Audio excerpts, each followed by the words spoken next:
Homebrewers, a few weeks ago, Rob and I took the trip up to the glorious destination for all beer lovers that is Manchester to visit the team at Sureshot and learn everything we could about their amazing hazy pale ale, Milson. And in this video, we're brewing it.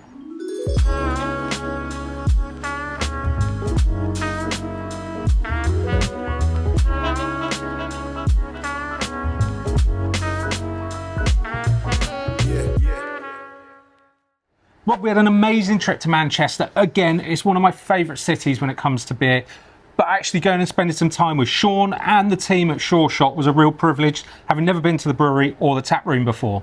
Yes, but now we're more interested in actually how well we can brew Milson, because we have got to absolutely nail it, because we've got to send Sean some of that beer and we need to show him exactly how well we can brew that beer in comparison to his own. You know, there's a sea of hazy pale ales in the market here in the UK, right? It is an incredibly popular beer style. It's an incredibly popular beer style for homebrewers to brew, but there's something about Milson that really makes it distinctive.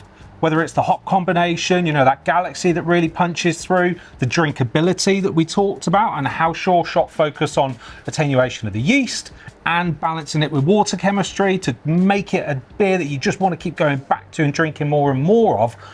I'm up for the challenge, I think, is what I'm trying to say, because I absolutely love that beer. And if we can get even 95% of the way there, I'll be super chuffed. We've also got to nail every single bit of it as well, because like packaging, for example, if we've got to package it absolutely perfectly, because we don't want to brew it awesome right through to the very end and then fail on packaging, which is it's happened before, isn't it, James? We don't want that happening again. Never happened to you though, has it? Yeah, of course it has. I can tell you're super excited, Rob, but hold your horses, okay? We just need to let the viewers at home know exactly what we're doing, what the recipe comprises of, take them through it a little bit before we dive into our brew school and get a batch of Milson brewed up. We've already dove in, James. It's just over there. You're spoiling the magic for people here. Sorry. Rob, I've got my phone with the Grainfather app on and the recipe already built into there. I'm just going to give everybody a rundown of what we're using for the grist. First off, we've got crisp extra pale malt, okay, and that takes up around about 78% of the overall brew.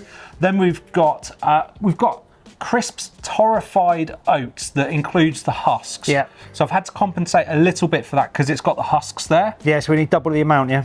Yeah, it's around about, yeah, it's about double the amount. Yeah. That in total is 8.8% of the overall weight of the grist. Then I've got wheat malt from Crisp as well, which is 352 grams, 6.4%. Then we've got 3.1% split, well, no, 3.1% each of spelt and chit, which is the kind of updated recipe that Sureshot are using for Milson to really help them drive that incredibly rocky head that they've got on it. One little note about that is, and this is an interesting point, I find it really interesting that they're using spelt, because A, spelt is difficult to get hold of, and secondly, it is massively super expensive. Yeah. So it's just one of the, it's actually, I really respect them for putting that in. They're putting it in for a reason. You know, and it's an expensive ingredient. It is, albeit in a small amount. Yeah. Right, we're going to be mashing at 68 degrees, which again is a touch lower than some of these beer styles that I've brewed recently, which sort of edge into the low 70s. But again, that's about creating that drinkable beer at the end. So wort that's a little bit more fermentable, so we can try and get that final gravity down. Speaking of gravity, original gravity target is 1053 and final gravity target is around 1014. Now it might drift one way or the other a little bit. That's always the case, especially when it's our first go at brewing it. If you find that when you're brewing this batch of beer at home, yours drifts a little bit, it's always worth then just tweaking the kind of mash temperature a little bit either way. So an hour-long mash, and remembering back to what Sean said about colour pickup during boil, they do a short boil, don't they? Yeah, 35 minutes, and we're doing exactly the same. Yeah. So we're going to be putting in hops at the beginning of the boil, and that's going to be Racal, and just 5 grams, okay? So not much at all, but just drives a few IBUs. And then we're going to go in with 35 grams of Racal for our Whirlpool edition. That's where we're going to pick up more IBUs. Now the recipe targets around about 28 IBUs. Brewing software sometimes doesn't really deal with IBUs from Whirlpools, but this should be there or thereabouts. It's based on the proportions of hops that are used in their recipes, so we should be in the same ballpark. Then, once we're done, we'll cast the wort into our fermenters. We're going to ferment this batch in a firmzilla so that we can keep it oxygen free to really preserve that colour and freshness. Really want to fight any oxygen pickup at any point of the massively process. important in this beer. And then after fermentation, we'll focus on the dry hop process, which is made up of 76 grams of Citra, 76 grams of Galaxy, and 115 grams of Mosaic. Oh mate, honestly, what a combination. That is absolutely fantastic. What yeast we using? WHC saturated. It's a yeast I've got a lot of experience with. Big fan of it. It does really well, and I can predict reasonably accurately where it's going to land. Okay, 1 packet or 2? Well, we're using 1, but that is right at the lower end of the pitching rate. So the pitching rate for saturated is 0.5 grams to 1.5 grams per litre. So we are towards the bottom end. We are. I know what you're going to say. You want to put more yeast in. Yeah, I do. Oh yeah, I want to pitch 2 packets. Okay, right. Well, we can do that. Yeah. Not a problem. You know, it's always worth having extra yeast in your bank at home. So, you know, if you've got 2 packets, use them. The kit comes with 1. Yeah, I want a super fast fermentation. Also, yeast nutrient is really important on this type of and any type of beer. What we're using? Well, we're going to use our Pro Mix sachets because actually that combines yeast nutrient with Protafloc. Yep. So it is important that even with hazy beers that we try to end up with clean wort. Yeah, sure. So adding a dose of Pro Mix just means that some of the compounds that sort of can be known to stall the beer during fermentation, they're going to drop out, they're going to sink to the bottom. Yeah, cool. The grain fathers are up to temperature. We're going to brew on a G40. I think we need to go and get doughed in. Let's do it. You're spoiling the magic for people here. Sorry.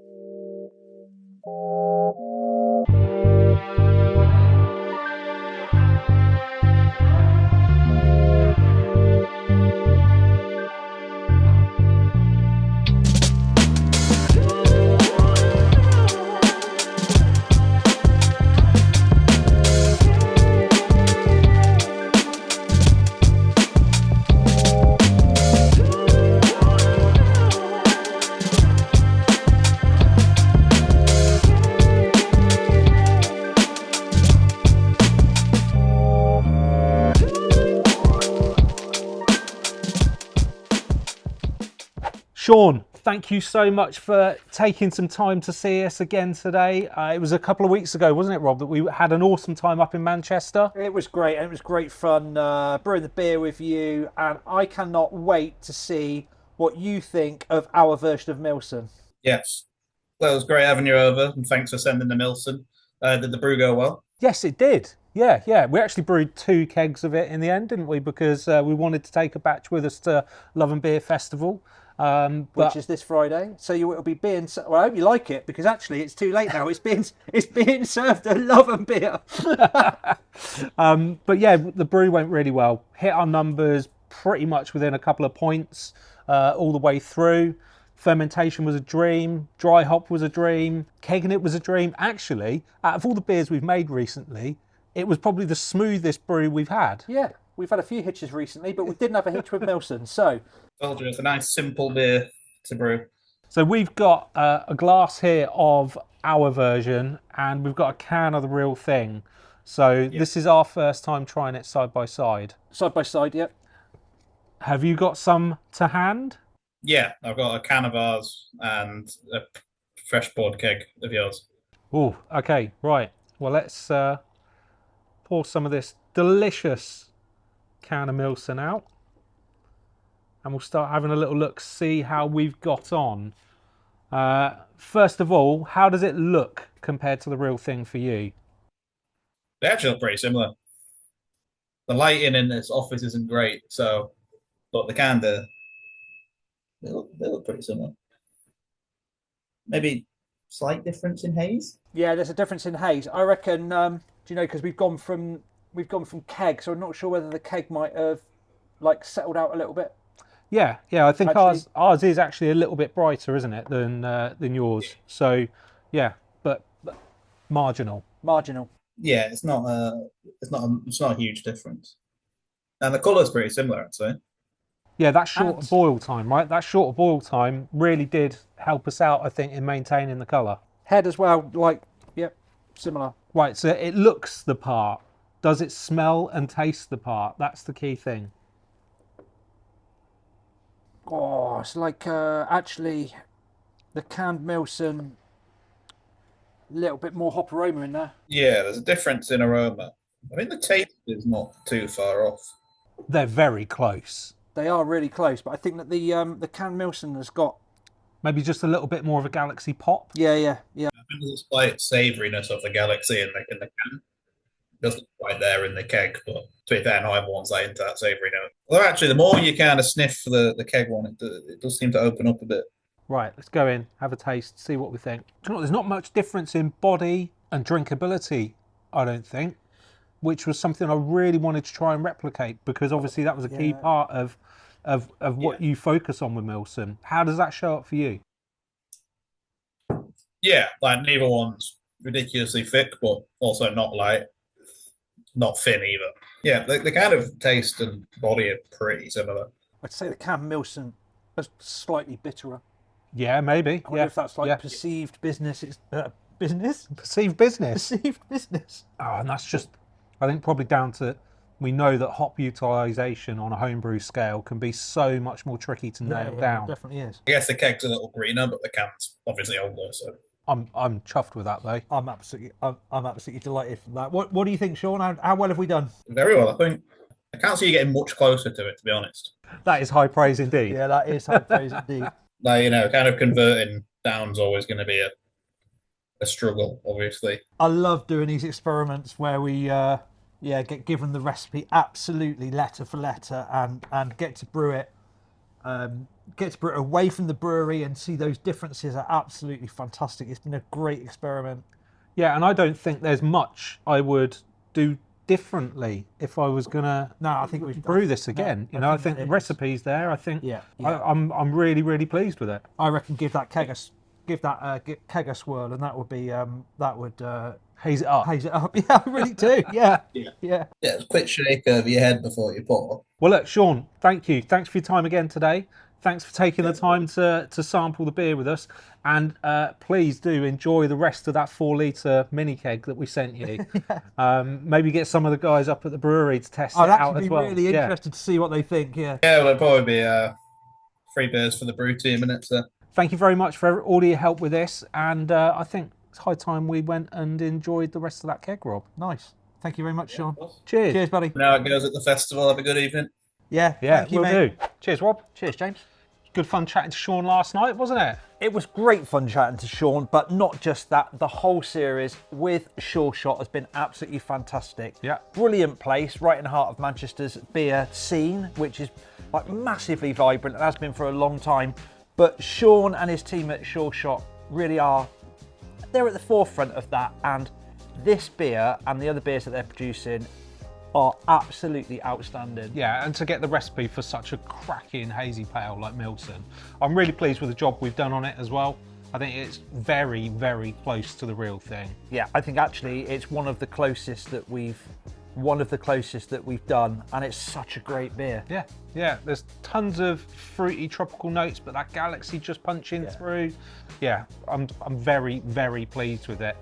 I think Sureshot are a really good example of like a brewery that is kind of, I don't want to say punching above their weight, but they really do push themselves to deliver big things from such a kind of compact operation that they've got there. Yeah, definitely. I mean, the beer that they're producing from what they've got, absolutely amazing.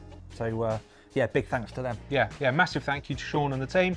We had a great day there, loads of hospitality. It was truly one of those visits that will stick in my mind. Definitely.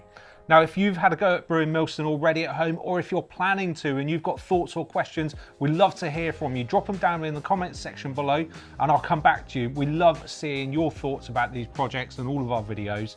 Equally, if you are planning on brewing this, we suggest you crack on with it because it is an absolute stunner. If you're into this beer style, or perhaps you're not and you want to try brewing one for the first time, it's a really good, approachable recipe that delivers hugely in the results. Now, thank you very much for making it all the way to the end of the video, but please do make sure that you like and subscribe to the channel. You can obviously also follow us on all of the other social platforms.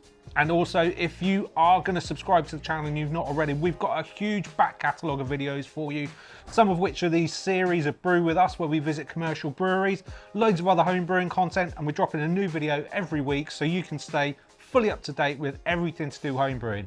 Now, all that remains to say is, Have a great brew. Cheers. Cheers.